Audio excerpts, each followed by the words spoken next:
할렐루야. 3일간도 평안하셨습니까? 여러분, 날씨가 계속 무덥습니다. 조금 지나면은 시원해질 줄 알았는데 이 더운 날씨가 가실 기미를 보이지 않고 있습니다. 우리 건강 잘 챙기시고 항상 하나님의 은혜로 기쁨과 평안을 누리는 우리 복된 성도 모두가 되실 수 있기를 주님의 이름으로 축복합니다. 여러분, 오늘 14장의 핵심의 말씀은 비판에 대한 말씀으로 사도 바울이 우리에게 들려주고 있습니다. 서로가 믿음이 강하든지 또는 믿음이 약하든지 어떠한 사람이든지 서로를 판단하고 비판하지 말라는 것입니다. 그런데 그 비판의 중심에 있는 주제가, 핵심 주제가 무엇입니까? 바로 오늘 본문의 전체적인 이 무엇을 비판하지 말기를 바라느냐, 바로 음식에 관한 규례에 대해서 사도 바울은 우리에게 설명해 주고 있습니다. 우리 1절에서 3절까지 말씀 우리 먼저 같이 한번 읽어보겠습니다. 1절에서 3절 같이 읽습니다. 시작. 믿음이 연약한 자를 너희가 받되 그의 의견을 비판하지 말라. 어떤 사람은 모든 것을 먹을 만한 믿음이 있고 믿음이 연약한 자는 채소만 먹느니라. 먹는 자는 먹지 않는 자를 업신여기지 말고 먹지 않는 자는 먹는 자를 비판하지 말라. 이는 하나님이 그를 받으셨음이라. 아멘. 오늘 말씀에 믿음이 약한 자들과 믿음이 강한 자들이 나옵니다. 그런데 여기서 믿음이 약한 자들은 대체로, 꼭 그런 것은 아니지만 대체로 유대 기독교인들을 의미하고 있습니다. 우리가 1장에서 잠깐 우리가 다룬 이야기지만 이 로마 교회의 상황에 대해서 우리가 함께 잠깐 나누었습니다. 1장 말씀 처음 할 때요. 로마 교회는 황제명으로 추방된 유대인들이 이제 다시 돌아오게 되었는데, 돌아와 보니 누가 이 교회의 주류가 되었습니까? 다 이 유대인들이 다 쫓겨났기 때문에 로마 도시에서, 그러니까 이방의 로마의 시민들 중에 이방의 사람들이 이방의 기독교인들이 이 로마 교회의 주류가 되었다는 겁니다. 그렇기에 당연히 다시금 돌아온 유대 기독교인들은 소수의 비주류의 사람들이 되고 말았습니다. 그런데 문제가 이방 기독교인들은 예수님을 믿고, 왜냐하면 평소에 그렇게 살았기 때문에 이제 가능한 것입니다.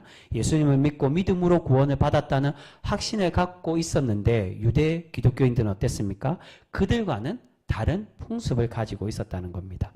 그들은 예수님을 통하여 예수님을 믿고 예수님이 주시는 그 복음도 가지고 있고 그 복음으로 믿음으로 구원받는다라는 그러한 확신도 있었지만, 그들이 유대인이었기 때문에 여전히 과거의 율법적인 풍습도 가지고 있었다는 겁니다. 이전에 로마서에 계속 그런 율법에 대한 이야기를 드렸습니다. 근데 여기서 말하는 율법은 구원에 관한 그런 잘못된 풍습, 뭐 할례를 꼭 받아야 구원을 받느냐, 그게 아니라 경건에 관한 걸 말합니다.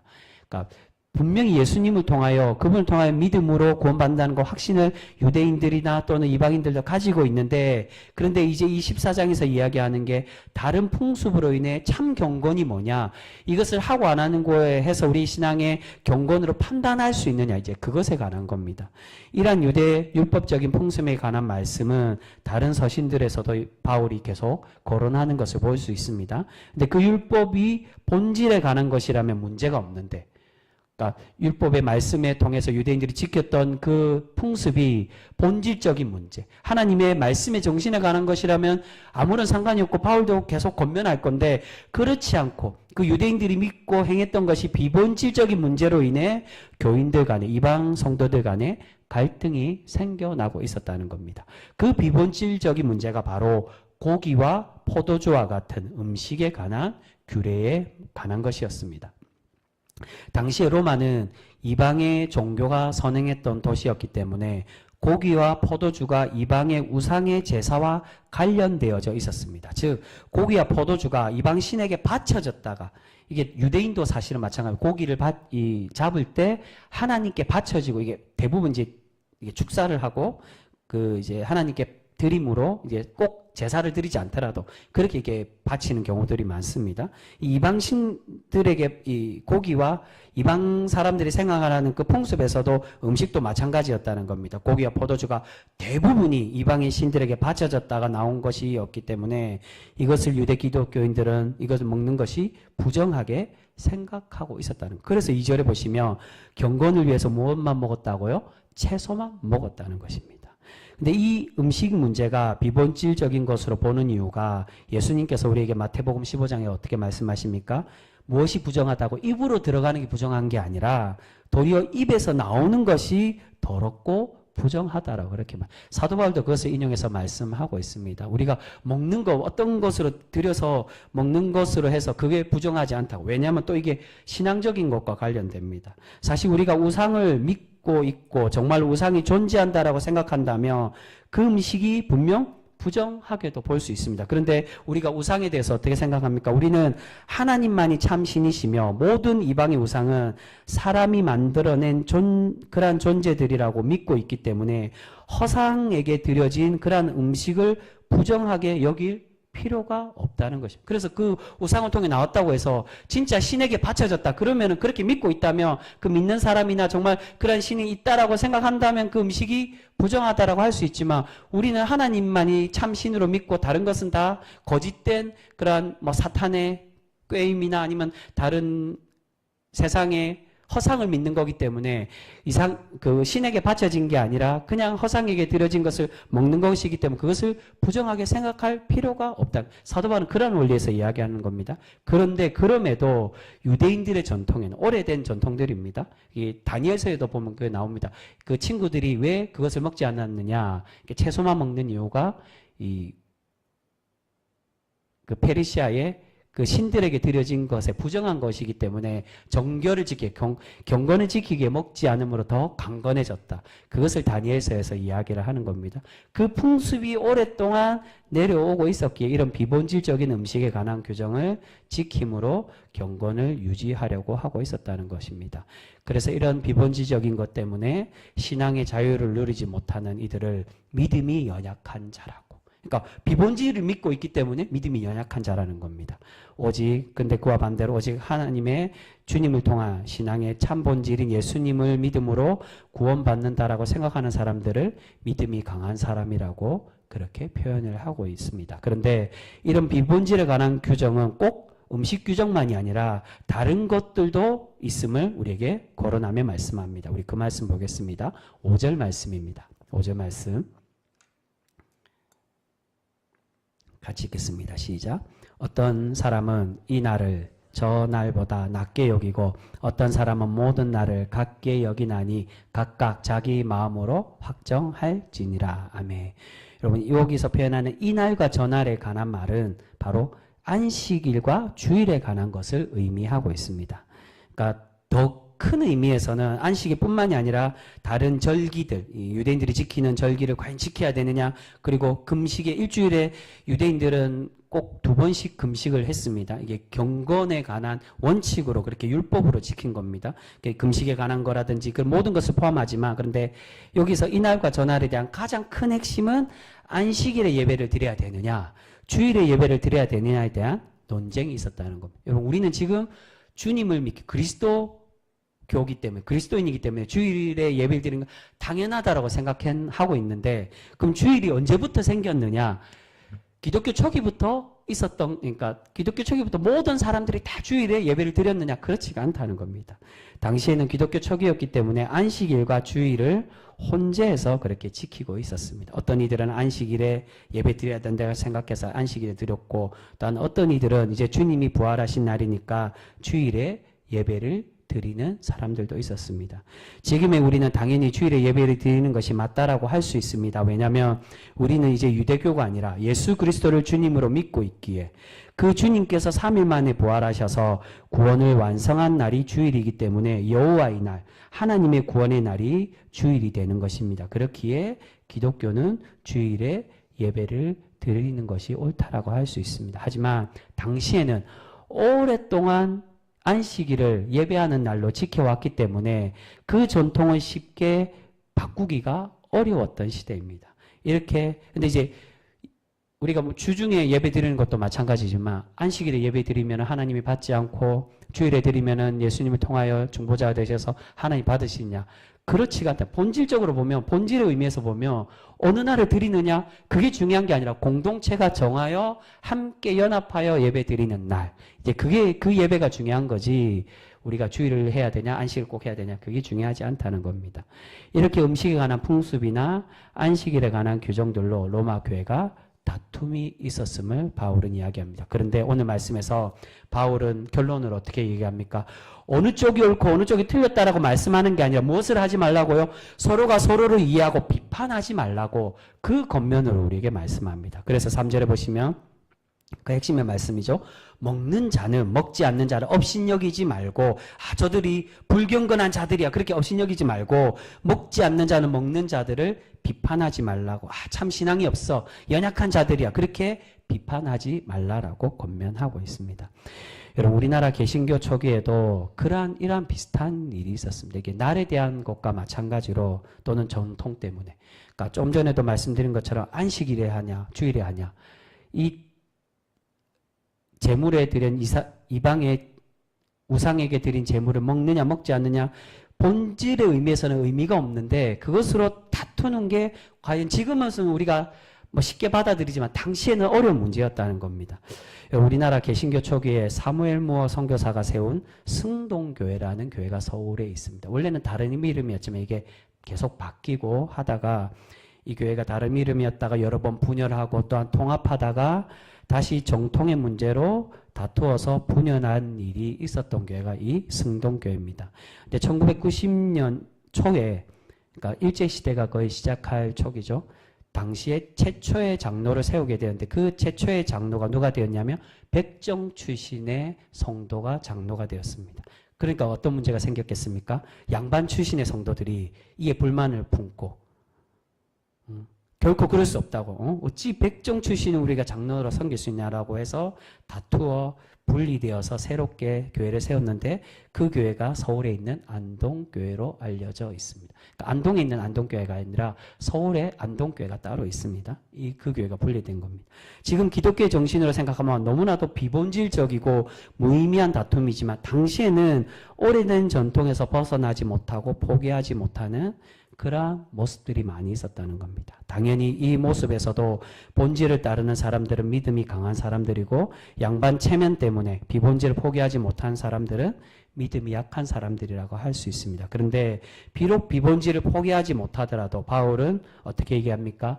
주님을 믿는 신앙에 큰 저해가 없다면 그들이 서로 판단하고 다투지 말고 서로를 품어주라는 겁니다. 그 이유는 오늘 말씀의 문제를 가지고 설명하면 이 음식을 먹느냐 먹지 않느냐 그것이 그렇게 중요하지 않기 때문입니다. 그러니까 좀 전에 말씀드린 것처럼 주님을 믿고 주님의 복음으로 구원받는 것에는 크게 중요한 것이 아니라 경건의 문제에서 다투는 거기 때문에 그 경건 때문에 서로를 이해하고 양보하고 저 사람 저렇게 선택하는구나. 안식일에 드리는 사람 안식일에 드리는구나. 이 당시의 초대교회를 보면 어떤 사람도 주일에 드리는구나. 그것을 양보하고 이해하고 품어줘야지 그것으로 누가 옳으냐. 그것으로 하지 말라는 겁니다.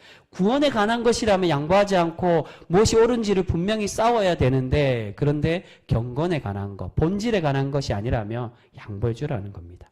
음식을 먹는다고 해서 구원받지 못하는 것도 아니고 정통을 지키기 위해서 음식을 먹지 않는다고 해서 주님을 믿지 않는 것도 아니라고 말씀합니다. 그렇게 중요한 것은 우리가 주님 안에서 연합하고 하나 되어 신앙생활하는 것이 중요한 것이지 먹느냐 먹지 않느냐로 싸우는 것은 옳지 않다라고 우리에게 그 말씀이 6절에 나오고 있습니다. 우리 6절 말씀 같이 읽겠습니다. 6절 말씀입니다. 같이 읽습니다. 시작. 나를 중히 여기는 자도 주를 위하여 중히 여기고 먹는 자도 주를 위하여 먹으니 이는 하나님께 감사하며 먹지 않는 자도 주를 위하여 먹지 아니하며 하나님께 감사하느니라. 아멘. 무슨 말입니까? 이쪽이든 저쪽이든 먹지 않는 것이 옳다라고 하든지 다 주를 위해서 하는 것이라면 그것을 양보하고 이해하라는 겁니다. 본질, 구원에 관한 것은 다 갖고 주를 위해서 하는 헌신의 모습이 경건의 모습이기 때문에 이해할 수 있다는 겁니다. 그렇게 이쪽 저쪽으로 싸우지 말라라고 당부합니다. 여러분 우리도 과거에 제사를 통해서 나오는 음식에 대해서 부정하게 여기고 먹지 않는 경우들이 분명히 많이 있었습니다. 제 어릴 때도 조상 제사를 드리는 그 집에서 나온 음식을 먹는 게 맞느냐 틀리느냐 그런 문제가 있었습니다. 근데 지금은 어떻습니까? 이게 시대가 바뀌었기 때문에 그것이 비본질이라는 걸 알기 때문에 제사를 행하고 나온 음식이라고 해서 지금은 그것을 꺼리는 경우들이 거의 없습니다. 그런데 문제는 이제 우리의 상황과 좀 비춰봐야 됩니다. 아직도 여전히 논쟁이 되는 그런 우리 신앙의 행동과 모습의 문제가 있는데 그것이 그 중에 하나 대표적인 게 바로 술에 관한 문제라고 할 수 있습니다. 여러분 오늘 바울이 거론하는 포도주는 단순히 술을 먹느냐 마시느냐 마시지 않느냐 그것에 관한 논쟁이 아니라 이 음식이 우상 제물에 관한 것이어서 이것에 대해서 거론을 하는 겁니다. 우리 한국 기독교의 금주 전통과는 사실은 별개 문제입니다. 그런데 그럼에도 그 개념의 문제, 내용상의 의미로 본다면 전혀 다른 문제가 아니라 같은 의미로 우리에게 권면하는 것이라고 할 수 있습니다. 제가 전에 새벽기도 때 잠깐 짧게 설명드린 적이 있습니다. 이 술에 관해서. 여러분 술에 관해 우리가 생각할 때 우리나라 금주 전통은 개신교 초기 선교사들이 자신들이 가지고 있던 절제 운동을 미국주의에서 나온 겁니다. 미국의 절제 운동을 그대로 가져온 전통이라고 할 수 있습니다. 특히나 이것이 우리나라와 잘 맞아떨어진 것이 일제강점기 초기가 시작되는 무렵에 그 음주와 도박으로 인해 가정이 파탄되고 또한 가산이 탕진하는 많은 사회적인 문제들이 많았기 때문에 선교사들이 경건을 또한 가르치고 또한 신앙의 본을 가르치기 위해서 그렇게 경건운동을 주장했던 게 바로 금주와 금연운동으로 그렇게 시작을 했다는 겁니다. 그 전통이 사실은 지금까지 내려오는 겁니다. 분명히 말씀드리면 술이 죽음에 이르게 하는 죄, 지옥에 가는 죄냐? 결코 그렇지는 않다는 겁니다. 술을 먹는다고 해서 신앙의 불법 죄를 짓는 것은 결코 아닙니다. 그런데 우리나라의 술에 관한 문화, 그 의미와 그 지금의 기독교 전통 상황에서 비춰볼 때는 분명히 이 술을 먹느냐 먹지 않느냐는 이 신앙의 사실은 양심에서는 조금 문제가 될 수 있다라고 그러니까 결론적으로 말씀드리면 죄냐 아니냐로 본다면 죄는 아니라는 거. 앞에 말씀드린 주일에 예배를 드려야 되느냐 안식일에 드려야 되느냐 구원에 관한 거 관련이 있느냐 관련이 없다는 거. 술도 마찬가지. 술을 먹느냐 안 먹느냐 그게 구원에 관해서 관련이 되느냐 그렇지는 않은데 중요한 거 오늘 사도 바울이 이어서 설명하는 게 바로 그거예요. 그런데 중요한 게 뭐냐? 공동체에 덕이 되게끔 하라고. 여러분 대부분의 사람들이 술을 먹는 이유가 무엇일까요? 우리 현대의 사람들이 술을 먹는 이유는 술의 기운을 빌려서 기분이 좋아지기 위해서 먹는 것이고 술에 취하기 위해서 먹는다는 겁니다. 어떤 사람들은 취하지만 않으면 되지 않느냐라고 생각하지만 술 취한다는 기준이 사실은 명확하지 않습니다. 어디까지 술을 취하는 것이냐. 여러분 나의 의지가 아니라 술 기운에 들여서 내가 기분이 좋게 하는 것 그 자체도 사실 어떻게 보면 술 취하는 것이라고. 꼭 정신을 다 잃어야 술 취하는 거냐. 그렇지 않고 이게 뭐 음료를 넘어서 이 술 기운으로 내가 뭔가 다른 걸 잊기 위해서 한다든지 그 자체도 취하는 것이라고 해서 특히나 유대인들의 포도주를 먹고 술을 먹는 것은 물을 그대로 먹을 수 없기 때문에 음료로 포도주를 먹는 것이지 우리의 술은 어떻습니까? 우리는 물도 마실 수도 있고 물이 깨끗한 나라이기 때문에 물도 먹을 수도 있고 다른 음료도 있지만 술은 오로지 취하기 위해서 먹는 것이 그 의미라고 할 수가 있습니다. 그리고 술로 인해 어떤 문제가 생깁니까? 많은 이들이 술에 대해서 꼭 기독교 신앙이 아니더라도 많이 금주를 주장하고 거부하는 게 이 술 이후에 일어나는 일들, 범죄나 또는 부작용들이 있기 때문에 먹는 것보다 먹지 않는 것이 더 긍정적이라고 그렇게 이야기합니다. 신앙생활 하지 않는 사람들도 그렇게 생각하는 사람들이 굉장히 많습니다. 그럼에도 분명히 기독교인이라고 해서 술을 먹는 것을 책망하거나 죄라고 정죄할 수 있느냐?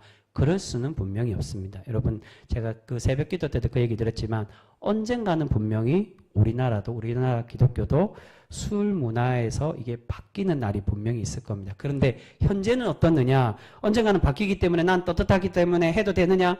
그렇지는 않다는 겁니다. 자제하고 절제하고 또한 그 안에서 우리가 자유를 누려야 된다. 오늘 바울이 바로 그러한 의미에서 우리에게 말씀하고 있습니다. 그런데 중요한 것이 무엇입니까? 오늘 우상 제물에 관한 규례이든 우리 술에 관한 문제이든 모두가 무엇을 위해서 해야 된다고요? 첫 번째로 오늘 말씀 보면 주님을 위해서 해야 되는 것이고 그리고 두 번째가 그 주님을 위해서 한다는 말의 그 깊은 의미 궁극적인 의미는 결국 공동체 교회를 위해서 우리가 생각하고 행해야 됨을 우리에게 말씀하고 있습니다.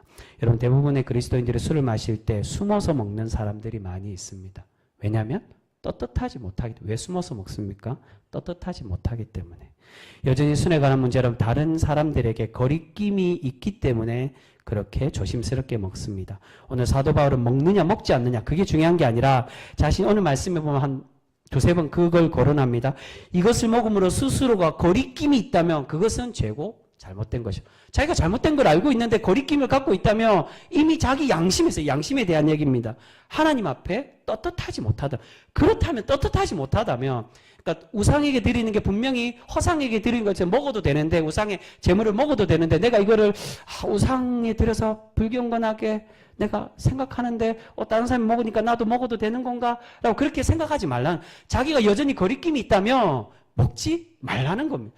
거리낌이 있다면 그것은 죄라는 겁니다.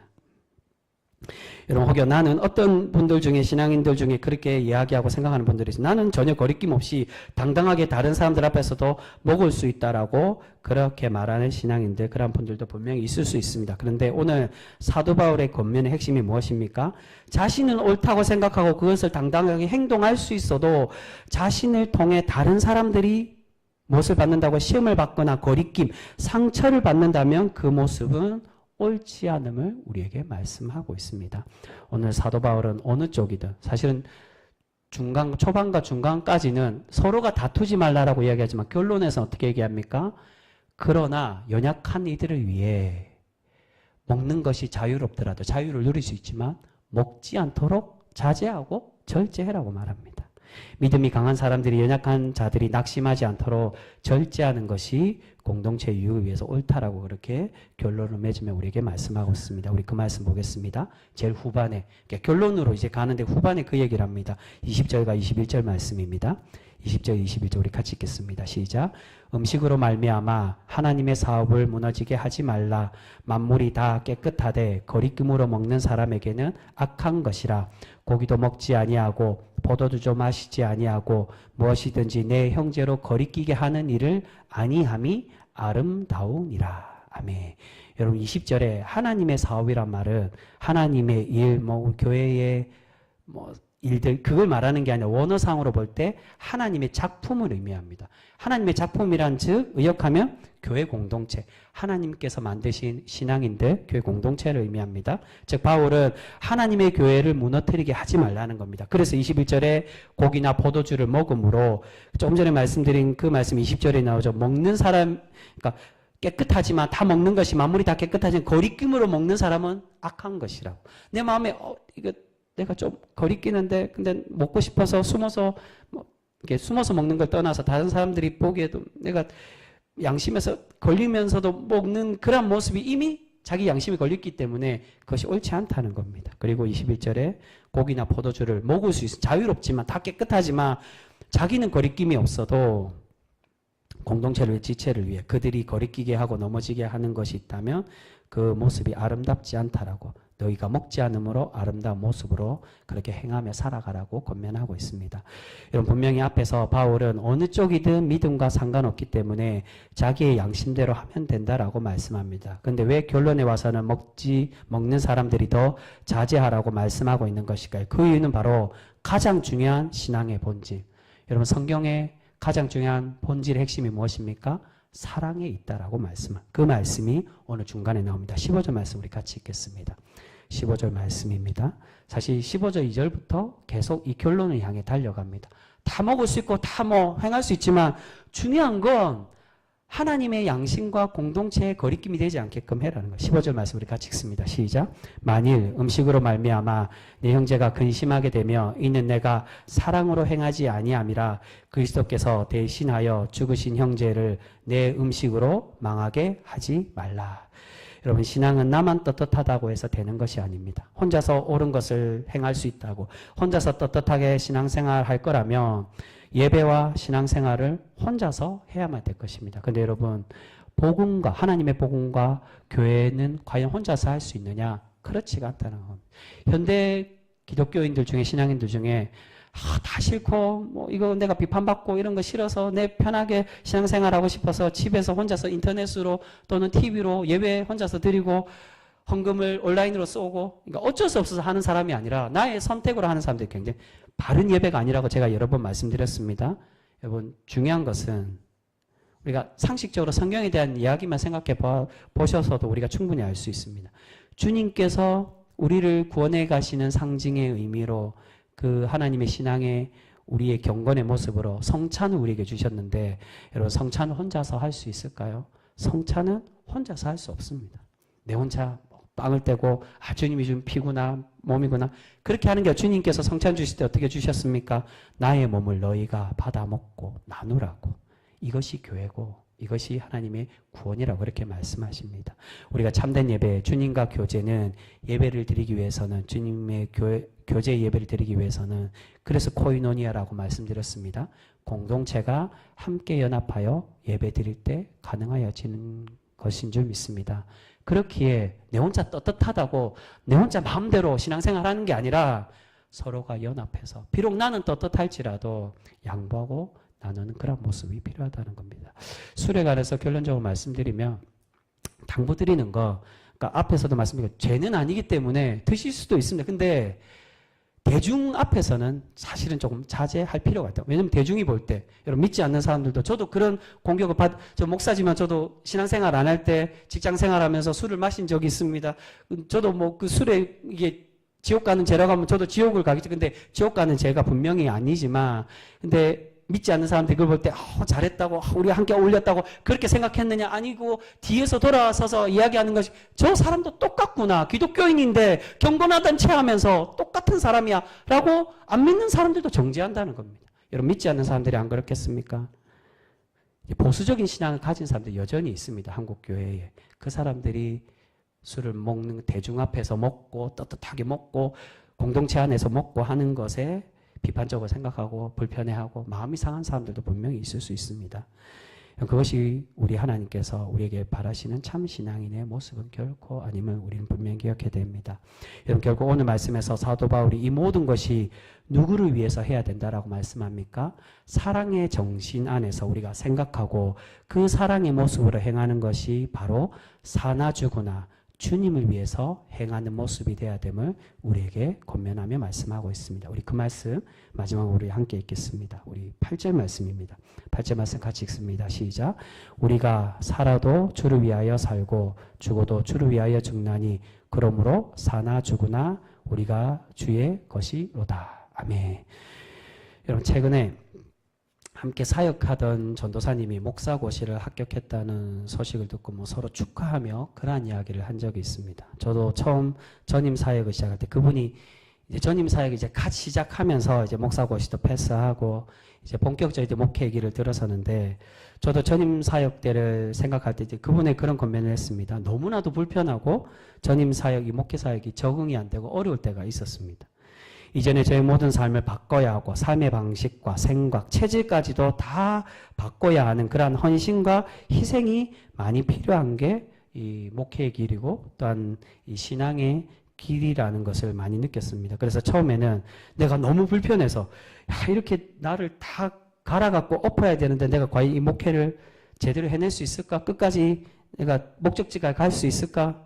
라고 그런 고민도 많이 했고 간 목회를 시작하는 저뿐만이 아니라 지금 현재에도 간 목회를 시작하는 젊은 목회자들이나 또는 초년생들 나이 먹고 목회하는 분들 중에도 동일한 고민들 체질이 안 맞다. 직장생활하다가 오신 분들은 너무 괴리가 많으니까 내가 이 목회를 계속할 수 있을까?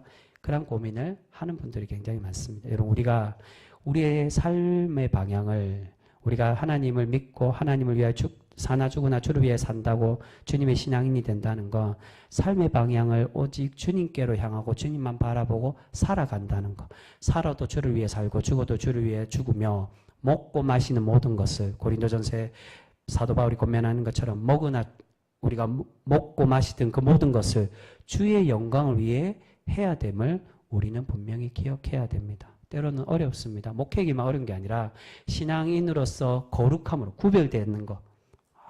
술 마시고 싶은데, 뭐 식당 가서 먹고 싶은데, 근데 그걸 자제해라고 하니 그것이 뭐 가정에서도 먹을 수도 있고 할 수 있지만 자제해라니 불편한데, 그런데 그게 신앙이라는 거야. 나의 삶을, 나의 방향을, 나의 목적지를, 나의 모범됨을 먹을 수 있지만, 내가 떳떳하지만, 내가 그런 신앙의 자유함이 분명히 있지만 공동체와 덕을 위해 또한 다른 이들의 구원을 위해서 우리가 그렇게 양보하고 절제하는 것, 그것이 우리 신앙인들이 가져야 될 모습이라고 말씀합니다.